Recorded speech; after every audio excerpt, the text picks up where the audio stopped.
Firstly, I would like to introduce Mr. Vijay Balkrishnan.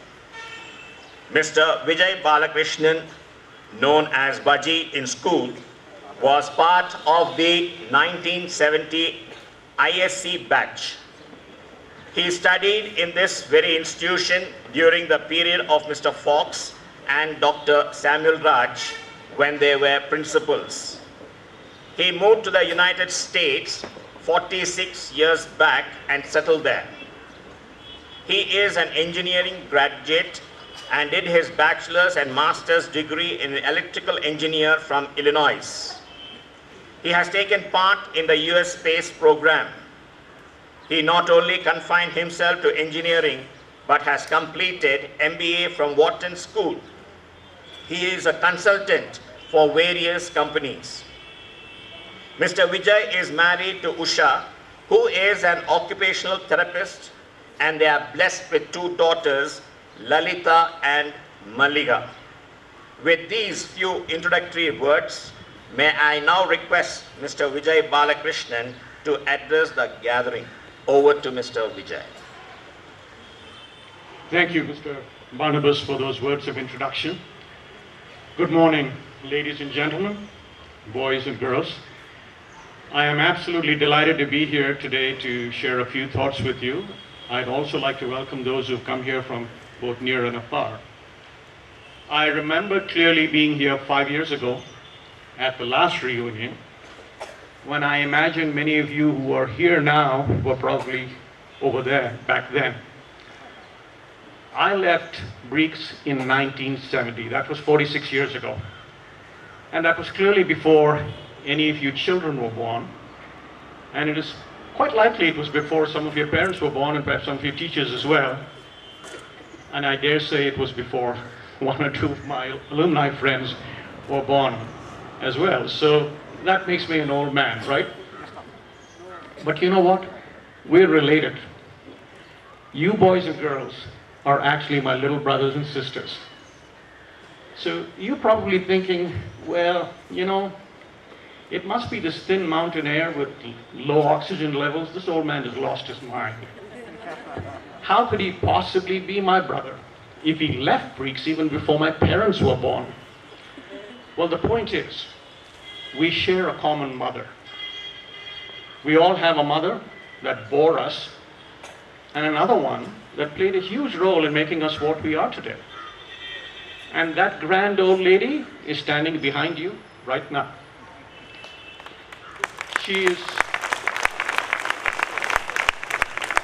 She was stern at times, but always caring, always nurturing, and she taught us many things.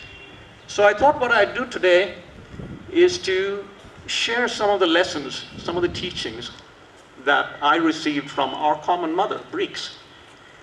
And I am going to put them in terms of freedoms.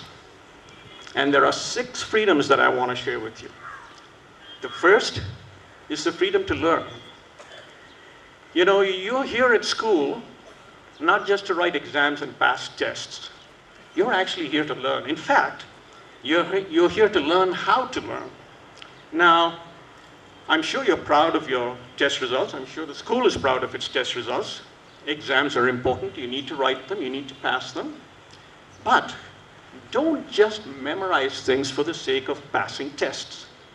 Learn to understand the why behind something. And I promise you, once you understand why, you will never forget something as long as you live. So, ask questions. Ask lots of questions of your fellow students and of your teachers. And if you don't understand the answer, ask the question again. No good teacher should get angry or lose patience if a student asks questions. Now, you children are blessed with something that we didn't have when we were growing up, and that's the internet. If you don't like any of the answers from your fellow students or your teachers, just type in your question or your doubt into Google, and you will get a gazillion explanations in 1 second.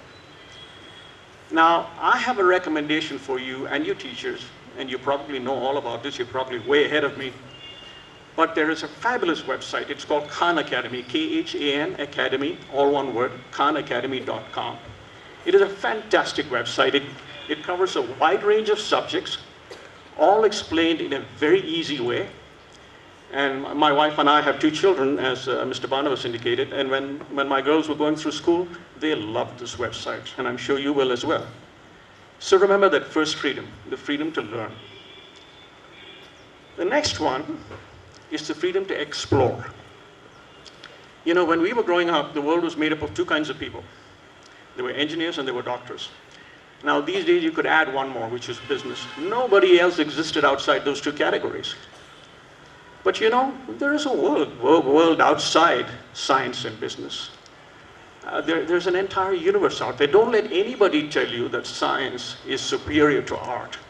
As a matter of fact, when you explore, you will actually find that there's a fair amount of mathematics in art and incredible beauty in science. Now, when you finish school and college and you start working, you may choose to pursue a career in IT or engineering or medicine or business. There's nothing wrong with that. Please do, please go ahead. Lots of luck.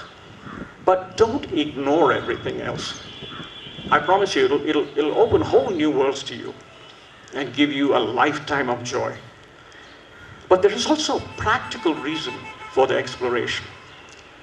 You know, life is all about interacting with people. And it's always easier to interact with somebody if you talk to them about a subject that they are interested in. So the more you know, the easier it is to interact with people. Train yourself from now to be able to have a conversation with a doorman or a philosopher with the equal ease. Try this. The next time you meet somebody for the first time, in 5 minutes or less, try to find out what they're interested in. And keep in mind that what they're interested in may not be the same thing as what they do. And even if you don't know much about that subject, ask them a question or 2 and get them talking about that subject, and you will be amazed at how easy it is to connect with that individual. The third freedom is the freedom to play. You know, school is not just about classrooms and textbooks. It is also about sports and games. Not only is the exercise good for your body and your mind, you will learn lessons that you will not learn in the class. And 3 lessons I want to share with you. 1, being part of a team. Now, when you finish school and college and start working, you will find that it's all about teamwork. And most importantly, it's not that much about you. It is like, for example, in football. It is not that important that you take the ball by yourself all the way to the other side and score a goal. What is more important is that you pass the ball and confuse the opposition and overcome their defense. Now, if you have watched any of the games, Olympic matches in football or hockey, you'll know exactly what I'm talking about. Or in netball, it's not the spike that is important as much as the setup before it that helps the team win.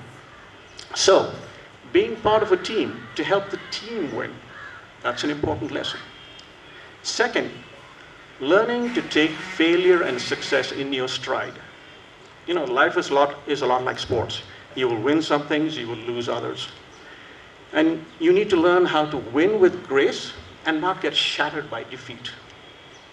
And it is also very important for you to figure out why you lost and why you won. You know, it's interesting. People will analyze to the death, to the last detail, why they lost. But very few people will figure out why they won. They take it for granted. So remember this. Figure out why you lost, but remember to figure out why you won. The next lesson is leadership, learning how to lead. Now, leadership is not about you doing everything. It is actually about getting your team members to do things that even they didn't think they could do. Getting your team members to go above and beyond through motivation and encouragement and example, and winning their respect so that they will follow you to the ends of the earth. Now, those are lessons you will not learn in the classroom, but you will on the games field. The next freedom is the freedom to fail. Now, don't go home and say, look, this man showed up at school and said it's okay for me to fail my exams. No, that's not what I'm talking about. This is actually going to be more important when you start working. Now, you can pursue a safe path where everything is assured, or you can take a calculated risk. Now, what does that mean? Today's India is different. There are startup companies everywhere pursuing new and different and exciting things. Now, you may want to consider joining one of those companies, or perhaps someday some of you may even start one of those companies. Now, and before you do that, analyze the companies and study the industry so that you know exactly what you're getting into. I'm not asking you to be reckless. I am asking you to consider taking a calculated risk. And even if that risk doesn't turn out exactly the way you thought it might, when you're young, you have the time to bounce back and try something else. Now, you know, in the United States, in Silicon Valley, which is the home of innovation in new products, it is not considered a bad thing if you've been part of a startup or two that failed, because it's that failure that spurs new and different thinking. Now, I know India is not Silicon Valley, at least not yet.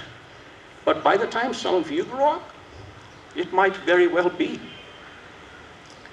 Now, the next thing I'm going to talk about is important, and it's really the most important freedom I want to talk to you about today. And it is the freedom to care. Now, what does that mean? Well, the world is not just made up of you and your family. There are people of so many different backgrounds and beliefs all around you. You share this beautiful planet with millions of living creatures. So I'm asking you to do everything with compassion. Now, I know compassion is a big word and you're wondering, what is this man talking about? It's really very simple. It means make sure that your actions always help and never hurt someone or something. Now, I'll let you think about that for a second. And I'll repeat it. Make sure that your actions always help and never hurt someone or something. So before you do anything, ask yourself, this thing I'm about to do, does it help or does it hurt someone or something other than me? And I'm not talking about something extremely complicated. It could be you're sharing what you have and what you can afford with someone a lot less fortunate than you. Or it could even be something as simple as stopping before you throw a sweet wrapper or a piece of paper or a bottle on the street or on the school grounds, because that certainly does not help and it hurts this paradise of the Nilgiris that you have the privilege to call home. And the last one is critical. It is the freedom to be. You can be whatever you want to be if you're willing to work hard enough for it. Now, I want to say this especially to the girls. Don't let anyone stop you from going after your dreams because you're a girl.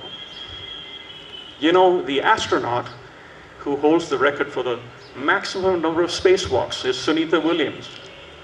She's of Indian descent. She was a girl, Indian girl, just like you.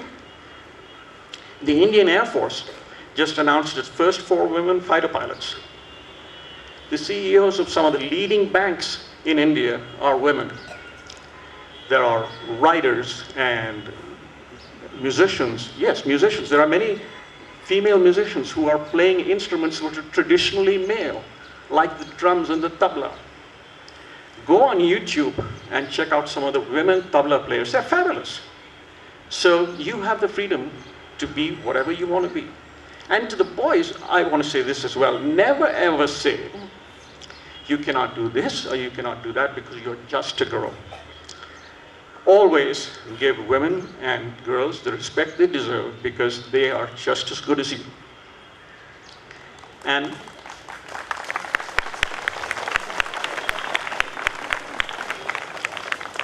to both boys and girls, pursue your dreams, whatever they are. It doesn't matter what your mother tongue is, or what community you come from, or what religion you follow. You have the privilege of living in a free country. You have the same rights as everybody else. And when you look at someone, look at that person as a fellow citizen of the world, not as someone from a language group or a community, or someone who follows a particular religion. Now, that is something that we learned here at Breeks.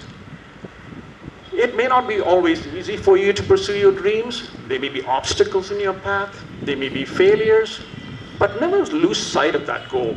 Always keep it in sight and don't get distracted. And you know, these house flags flying here reminded me of something I said 5 years ago, and it's worth repeating. I was part of Willie House, and that Willie House flag over there has a motto on it, and it's Perseverando Vindicamus, and that's in Latin. And what that means is through perseverance we conquer. Through never giving up, we conquer. That is a valuable lesson that I learned from our mother, Breeks. You know, the school has produced some fabulous people, amazing people, outstanding leaders in the armed forces, one of whom you will have the privilege of hearing from on Monday. Entrepreneurs, businessmen who built companies out of nothing and made them leading companies. Professors, academics who are experts in their fields in some of the best universities on the planet. Talented doctors, skilled lawyers, sharp accountants, and writers and singers. And in a few years, that could be you. Now, there may be some who would say, well, you know, the Breeks students of those days were different and they were better and so on. I completely disagree. In fact, I actually think you children are more gifted because you have the world's knowledge at your fingertips. Just a couple of mouse clicks and keystrokes away. But it will take that hard work and focus and never giving up. And you're remembering the 6 freedoms that I shared with you today. The freedom to learn, the freedom to explore, the freedom to play, the freedom to fail, the freedom to care, and the freedom to be whatever you want to be. Good luck, God bless, and Adrem.